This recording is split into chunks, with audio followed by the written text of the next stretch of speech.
Subscribe कीजिए पंडित जी कुछ नया चैनल को और बेल आइकन बटन को दबाइए लेटेस्ट वीडियो सबसे पहले देखने के लिए।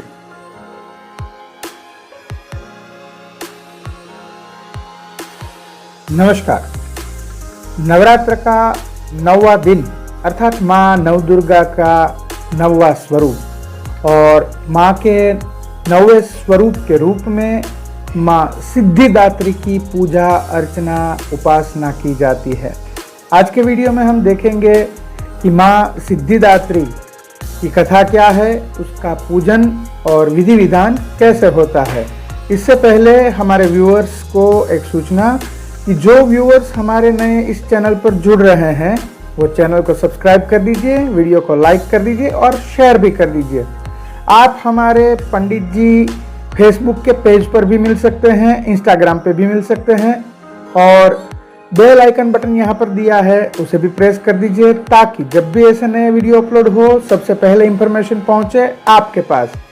हमारी नवरात्र के संदर्भ में जो सीरीज चल रही है उसमें माँ के 9 स्वरूपों के विविध प्रकार के वीडियोस हमने पोस्ट किए हुए हैं, उनकी भी आप मुलाकात ले सकते हैं। तो मैं हूं डॉक्टर भावेश व्यास और आप देख रहे हैं पंडित जी कुछ नया। तो चलिए शुरू करते हैं आज का वीडियो।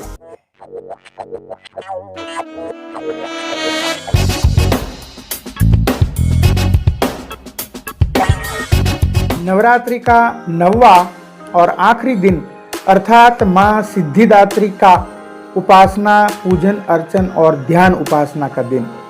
इस दिन माँ सिद्धिदात्री को स्थापित किया जाता है। माँ सिद्धिदात्री चतुर्हस्ता है, शंख चक्र गदा और पद्म अर्थात कमल का पुष्प हाथों में धारण किए हुए है। माँ का वाहन सिंह है।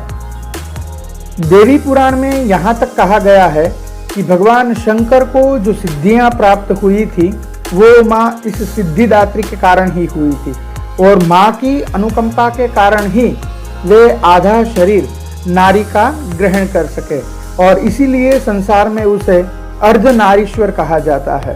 भगवान शिव का अर्धनारीश्वर वाला स्वरूप जो है उसमें जो नारी स्वरूप है वो माँ सिद्धिदात्री है।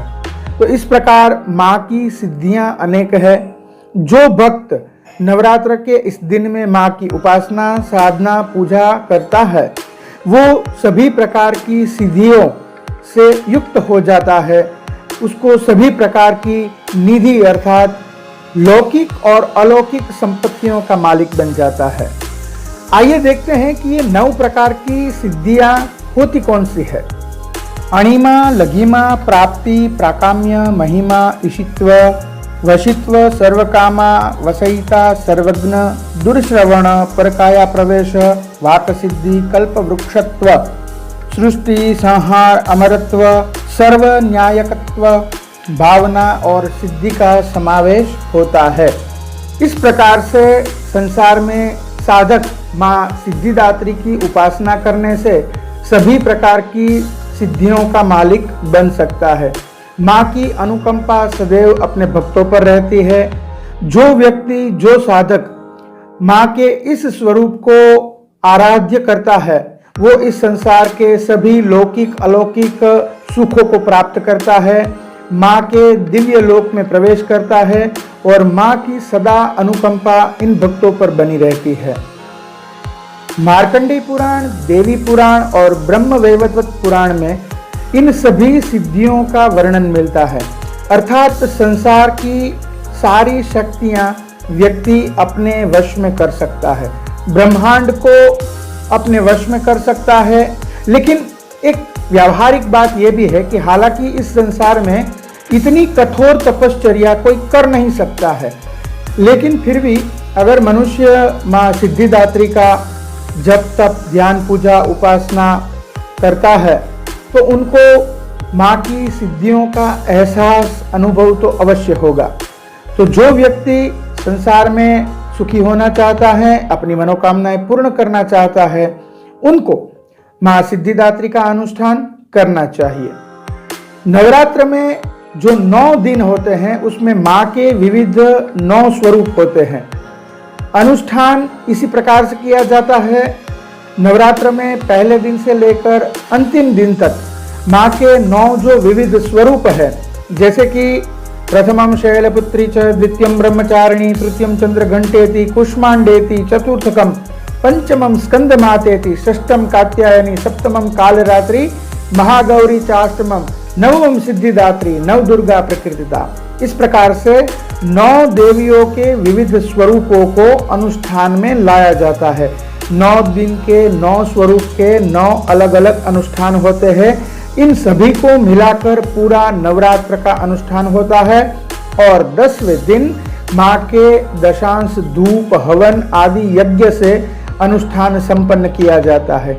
इस प्रकार से जो भी व्यक्ति माँ का 9 दिनों का अनुष्ठान करता है वह माँ के सभी रूप, सभी प्रकार के सुख, सभी प्रकार के आशीष से युक्त हो जाता है और माँ की कृपा सदैव उन पर बनी रहती है।